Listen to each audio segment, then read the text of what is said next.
जय हिंद दोस्तों, स्वागत है आप सभी का डेली करंट अफेयर क्लासेस में। दोस्तों, आज की करंट अफेयर क्लास में हम करने वाले हैं अंतर्राष्ट्रीय संबंध। अंतर्राष्ट्रीय संबंध में देखेंगे भारत मध्य एशिया सहयोग। भारत मध्य एशिया सहयोग, इसमें ये चर्चा में क्यों है, इसके प्रमुख बिंदु, बहुपक्षीय सहयोग पर समिति, पृष्ठभूमि, भारत मध्य एशिया सहयोग का महत्व, ऊर्जा एवं व्यापार सहयोग आदि पॉइंट देखेंगे। अन्य क्षेत्र इसके क्या है, इसमें चुनौतियां क्या है, सारे पॉइंट एक एक करके हम देखने वाले हैं। तो चलिए शुरू करते हैं। भारत मध्य एशिया सहयोग, तो ये चर्चा में क्यों रहा, तो हाल ही में भारत और 5 मध्य एशियाई देशों के बीच पहली राष्ट्रीय सुरक्षा सलाहकार बैठक का आयोजन नई दिल्ली में किया गया। याद रखना, सुरक्षा पहली सुरक्षा राष्ट्रीय सुरक्षा सलाहकार, पहली है ये राष्ट्रीय सुरक्षा सलाहकार, और ये नई दिल्ली में आयोजित की गई, इसलिए चर्चा में है। ये भी एक पॉइंट याद रखना है। और 5 मध्य एशियाई देशों, 5 मध्य एशियाई देशों के साथ ये प्रमुख बिंदु इसके क्या क्या है, तो इसके प्रमुख बिंदु देखते हैं। प्रमुख बिंदु है, गौरतलब है कि जनवरी 2022 में भारत और मध्य एशियाई देशों के बीच आयोजित पहले शिखर सम्मेलन के बाद से दोनों पक्षों के बीच सहयोग में व्यापक वृद्धि देखने को मिली है। सहयोग में क्या देखने को मिली है, वृद्धि देखने को मिली है। अगला पॉइंट है, इस बैठक के दौरान भारत के राष्ट्रीय सुरक्षा सलाहकार ने मध्य एशियाई देशों के साथ संपर्क मजबूत करने की भारत की प्राथमिकता को रेखांकित करते हुए कहा कि भारत मध्य एशिया में सहयोग, निवेश और कनेक्टिविटी के लिए तैयार है। भारत रेखांकित करते हुए भारत मध्य एशिया में सहयोग, निवेश और कनेक्टिविटी के लिए तैयार है, ये भारत ने कहा है। अगला पॉइंट इसमें, वर्ष 2012 की कनेक्ट सेंट्रल एशिया पॉलिसी, कौन सी है, 2012 की कनेक्ट सेंट्रल एशिया पॉलिसी के साथ मध्य एशियाई देशों के बीच भारत की पहुंच को बढ़ाने के प्रयास तेज किए गए, जिससे जुलाई 2015 में भारतीय प्रधानमंत्री की सभी 5 मध्य एशियाई देशों की यात्रा से और प्रोत्साहन मिला। अगला इसमें, बहुपक्षीय सहयोग पर समिति। बहुपक्षीय सहयोग पर समिति, अफगानिस्तान, इस बैठक के दौरान सभी भागीदारों ने अफगानिस्तान की वर्तमान स्थिति पर चिंता व्यक्त करते हुए इसकी संप्रभुता, एकता और क्षेत्रीय अखंडता के सम्मान पर जोर दिया तथा अफगानिस्तान के संदर्भ में संयुक्त राष्ट्र सुरक्षा परिषद के प्रस्ताव 2593 की भूमिका को स्वीकारते हुए और प्रस्ताव 1267 के तहत नामित आतंकियों सहित अफगानिस्तान की सीमा में किसी भी आतंकी समूह को आश्रय न देने की मांग की। अगला है कनेक्टिविटी, सभी सदस्यों के द्वारा अफगानिस्तान में मानवीय सहायता की आपूर्ति में ईरान के चाबहार बंदरगाह के महत्व को देखते हुए भारत एवं मध्य एशिया के बीच व्यापार को बढ़ावा देने में शाहिद बहेतसी टर्मिनल के प्रयोग को बढ़ाने तथा इस मार्ग को और विकसित करने पर चर्चा की गई। अगला पॉइंट है, बैठक में शामिल सभी सदस्यों ने चाबहार बंदरगाह को अंतर्राष्ट्रीय उत्तर दक्षिण परिवहन गलियारे में शामिल करने का प्रस्ताव स्वागत किया। अगला पॉइंट है, भारत अंतर्राष्ट्रीय उत्तर दक्षिण पारगमन गलियारे के संस्थापक सदस्यों में से एक है, यानी कि INSTC तक 7200 किमी लंबा मल्टी मॉडल परिवहन नेटवर्क है, जिसमें समुद्र, सड़क और रेल मार्ग शामिल है। यह हिंद महासागर में कैस्पियन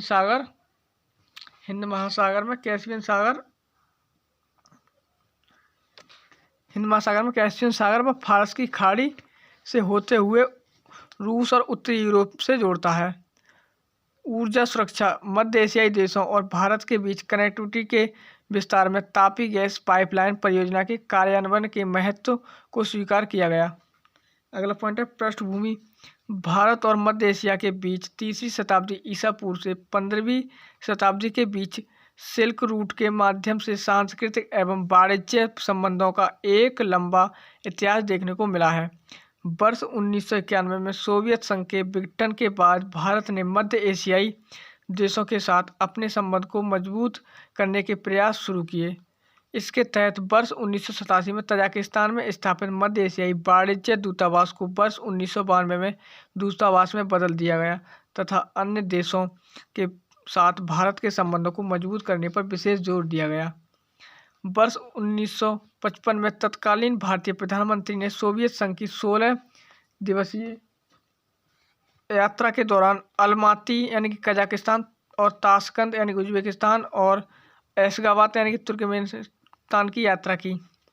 भारत मध्य एशिया सहयोग का महत्व। तो इसका महत्व क्या है? तो रक्षा सहयोग। भारत और मध्य एशिया के संबंधों में शुरू से ही रक्षा क्षेत्र की प्रधानता रही है, परंतु अफगानिस्तान में तालिबान की वापसी एवं मध्य एशियाई देशों में उग्रवादी गुटों के उदय ने दोनों पक्षों के बीच रक्षा सहयोग के महत्व को रेखांकित किया है। गौरतलब है कि आतंकवाद रोध पर ताजिकिस्तान भारत संयुक्त कार्य समूह की स्थापना इस दिशा में एक सकारात्मक कदम है। ऊर्जा एवं व्यापार सहयोग। भारत और कजाकिस्तान के बीच वर्ष 2009 में यूरेनियम आपूर्ति समझौते पर हस्ताक्षर किए गए। ध्यातव्य है कि भारत द्वारा आयात किए जाने वाले कुल यूरेनियम से 80% कजाकिस्तान यानी वर्ष 2019 तक ही आता है। कजाकिस्तान से ही आता है 80% यूरेनियम। और ये समझौता कब हुआ था? 2009 में हुआ था यूरेनियम आपूर्ति समझौता। यूरेनियम आपूर्ति समझौता कजाकिस्तान से हुआ है और 80% यूरेनियम कजाकिस्तान से ही आता है। अगला पॉइंट है इसमें भारत। अगला है वर्ष 2010 में भारत ने तुर्कमेनिस्तान, अफगानिस्तान, पाकिस्तान भारत यानी कि TAPI पाइपलाइन से जुड़े अंतर सरकारी समझौते पर हस्ताक्षर किए गए। भारत द्वारा आर्थिक, शिक्षा, स्वास्थ्य, मानव संसाधन विकास, विज्ञान, पर्यटन, आतंकवाद रोधी अभियानों आदि क्षेत्रों में सहयोग को बढ़ावा देने के लिए कजाकिस्तान, तजाकिस्तान और उज्बेकिस्तान के साथ रणनीतिक साझेदारी समझौते पर हस्ताक्षर किए गए हैं। आगे पॉइंट देख लेते हैं इसमें।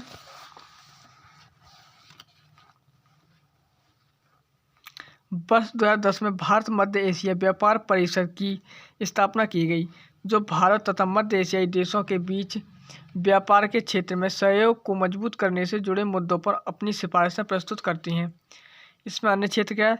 तो मध्य एशिया के देशों में उपलब्ध यूरेनियम, कोयला, लोहा आदि खनिजों तथा कच्चे तेल व गैस के भंडार भारत की ऊर्जा सुरक्षा को मजबूती प्रदान करते हैं, महत्वपूर्ण भूमिका निभा सकते हैं।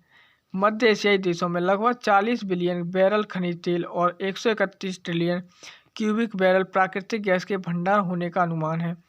मध्य एशिया में उपलब्ध यूरेनियम संसाधन विश्व के कुल यूरेनियम लगभग भंडार का लगभग 16% है। अंतर्राष्ट्रीय परमाणु ऊर्जा एजेंसी के अनुसार कजाकिस्तान और उज्बेकिस्तान में लगभग 450-400 टन यूरेनियम भंडार होने का अनुमान है। अमेरिकी सेना के हटने और तालिबान की वापसी के बाद अफगानिस्तान में स्थिरता, शांति स्थापना, मानवीय सहायता आदि सुनिश्चित करने में मध्य एशिया देश महत्वपूर्ण भूमिका निभा सकते हैं। मध्य एशिया देशों के मैदानी भाग कृषि के लिए व्यापक संभावनाएं हैं। ध्यातव्य है कि वर्ष 2011 में हुए एक समझौते के तहत ताजिकिस्तान को धान की खेती के लिए लगभग 2000 हेक्टेयर भूमि चीन को देनी पड़ी थी। इसमें चुनौतियां क्या क्या हैं? तो चुनौतियां चीन की बढ़ती पहुंच। चीन मध्य एशियाई क्षेत्र के साथ सीधी सीमा साझा करता है। मध्य एशिया के साथ चीन का द्विपक्षीय व्यापार लगभग $50 बिलियन का है।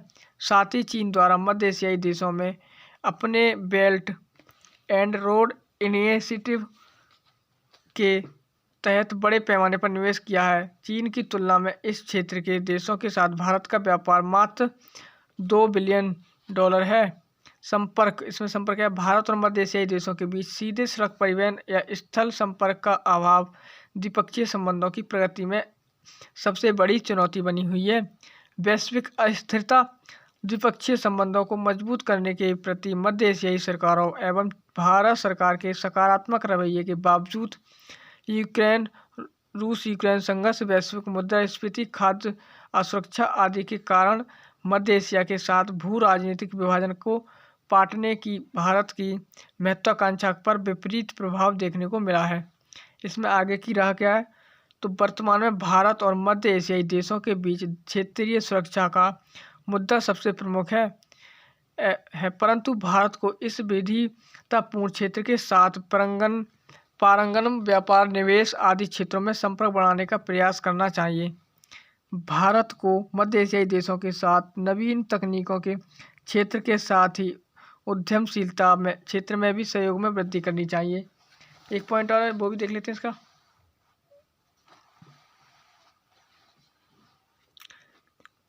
भारत और मध्य एशियाई देशों के बीच शिक्षा एवं सांस्कृतिक संबंधों को मजबूत करने के संदर्भ में व्यापक संभावनाएं हैं। उदाहरण के लिए रूस यूक्रेन तनाव की शुरुआत के बाद उज्बेकिस्तान द्वारा यूक्रेन के वापस आने वाले लगभग 2000 भारतीय मेडिकल छात्रों को अपने विद्यालयों में दाखिला देने की पेशकश की थी। दोस्तों, इसका ये संभावित प्रश्न है कि हाल के वर्षों में मध्य एशिया के देशों में विश्व की कई बड़ी शक्तियों की सक्रियता में वृद्धि देखने को मिली है। इस संदर्भ में मध्य एशिया के प्रति भारत की बदलती विदेश नीति पर प्रकाश डालते हुए इससे जुड़ी चुनौतियों पर चर्चा कीजिए। दोस्तों, ये क्लास यहीं तक है। हम मिलते हैं अगली क्लास में और इसमें एक नए टॉपिक के साथ। तब तक के लिए जय हिंद।